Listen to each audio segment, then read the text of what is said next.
Venerdì 15 maggio, San Torquato. È il 135esimo giorno dall'inizio dell'anno e mancano 230 alla fine.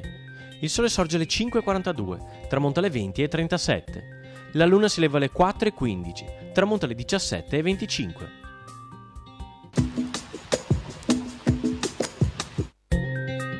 Dopo 11 secoli di storia, alla presenza del doge Ludovico Manin, si tiene l'ultima seduta del Maggior Consiglio.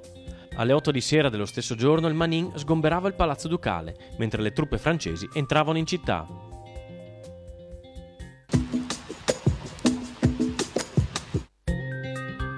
Tra i percorsi della Grande Guerra c'è San Donà di Piave, con molti luoghi e testimonianze.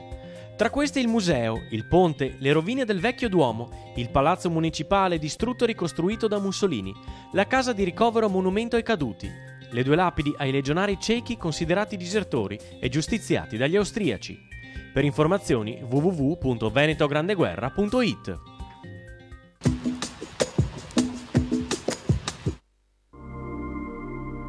Le previsioni per domani: alternanza di nuvolosità variabili e rasserenamenti. Nella prima parte di giornata probabilità di precipitazioni medio-bassa.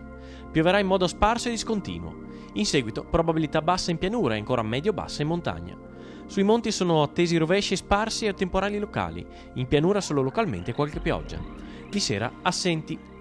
Temperature generalmente in calo di notte e in aumento di giorno. In alta montagna valori notturni in aumento.